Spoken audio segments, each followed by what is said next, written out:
Barang siapa menunaikan ibadah haji untuk mendapatkan keridhaan Allah SWT dan ia tidak mengucapkan perkataan maksiat dan tidak melakukan perbuatan keji, maka ia akan kembali dalam keadaan bersih dari dosa sebagaimana pada hari ketika ibunya melahirkannya. Assalamualaikum warahmatullahi wabarakatuh. Nahmaduhu wa nusalli wa nusallimu ala rasulihil karim wa ala alihi wa sahbihi amma ba'd. Bismillahirrahmanirrahim. Anjuran beribadah haji. Dari Abu Hurairah anhu berkata, Rasulullah bersabda, barang siapa menunaikan ibadah haji untuk mendapatkan keridhaan Allah SWT dan ia tidak mengucapkan perkataan maksiat dan tidak melakukan perbuatan keji, maka ia akan kembali dalam keadaan bersih dari dosa sebagaimana pada hari ketika ibunya melahirkannya. Hadis muttafaq alaih dalam kitab Miskat. Keterangan, ketika bayi baru lahir, ia dalam keadaan maksum, tidak mempunyai dosa sedikit pun. Seperti inilah hasilnya haji yang dikerjakan semata-mata karena Allah.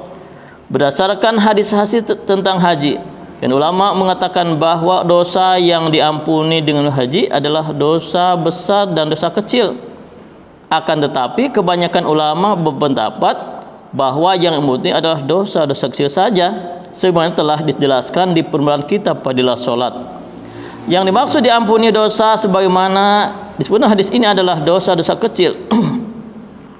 Di dalam di atas sudah menyebutkan 3 perkara. Pertama, ibadah haji hendaknya dikerjakan semata-mata karena Allah. Janganlah tujuan keduniaan, baik untuk mencari ketenaran atau yang lain. Banyak dijumpai orang yang menunaikan haji untuk mencari ketenaran dan kehormatan. Orang seperti itu telah memubazirkan harta karena ia tidak mendapatkan pahala dari hajinya itu. Meskipun dengan cara seperti itu, kewajiban haji telah gugur dari pundaknya. Namun jika haji dikerjakan dengan ikhlas, di samping kewajiban haji akan gugur dari tanggungannya, pahalanya yang besar juga akan diperoleh. Dengan demikian, betapa besarnya kerugian yang ditanggung oleh orang yang menyia-nyiakan pahala yang sangat besar hanya karena ingin menjadi terkenal di kalangan beberapa orang saja.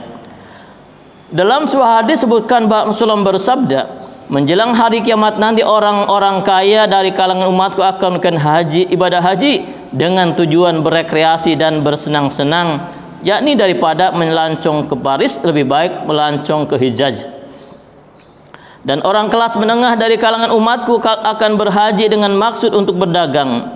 Mereka membawa barang dagangan dari sini ke sana dan dari sana ke sini.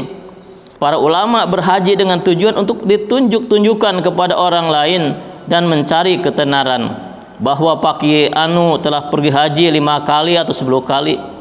Dan orang-orang miskin pergi berhaji dengan tujuan untuk meminta-minta. Disebutkan dalam kitab Kanjul Umal.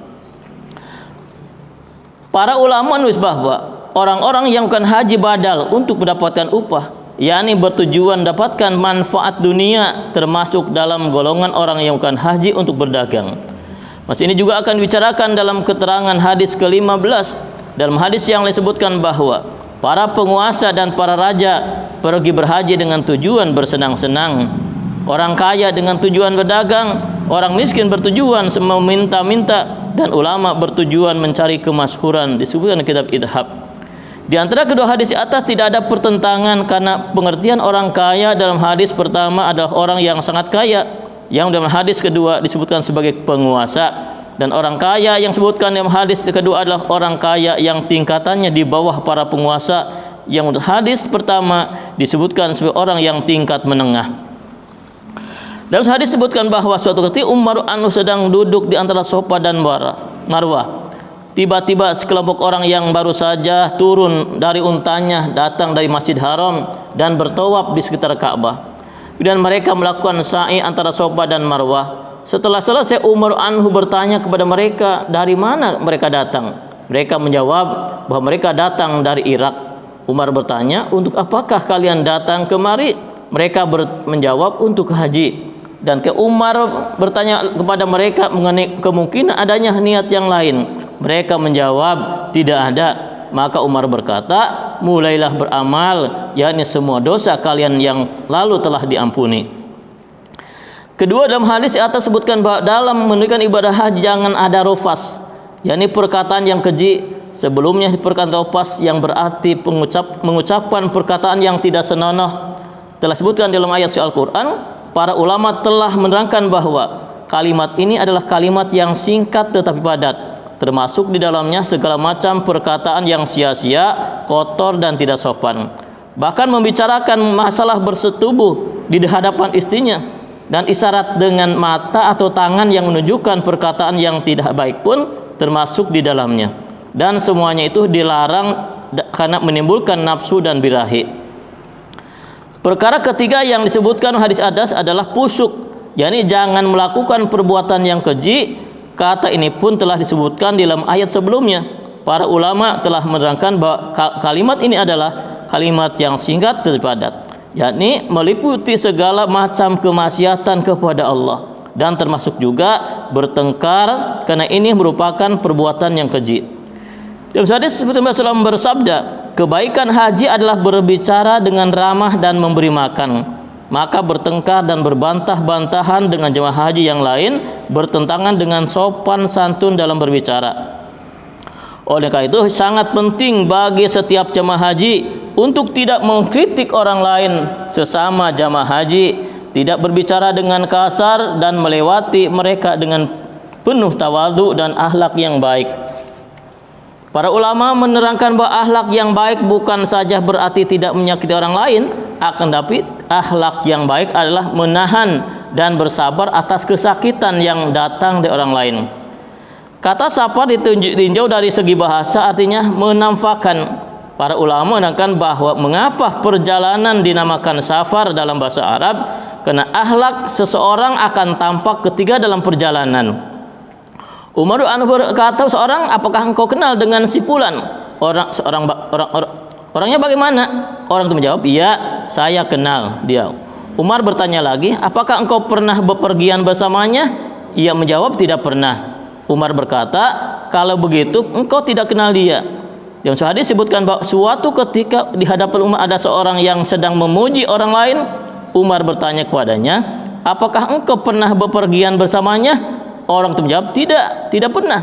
Umar bertanya kepada lagi, apakah engkau pernah melakukan perdagangan dengannya?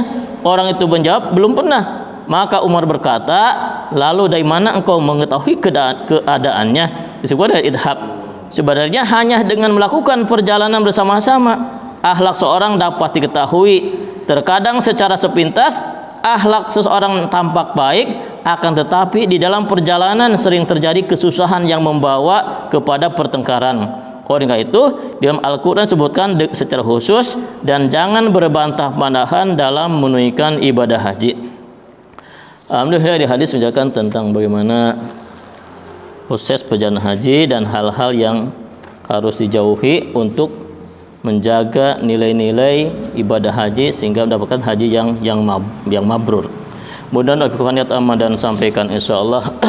Subhanakallahumma wa bihamdika asyhadu an la ilaha illa anta astaghfiruka wa atubu ilaik. Assalamualaikum warahmatullahi wabarakatuh.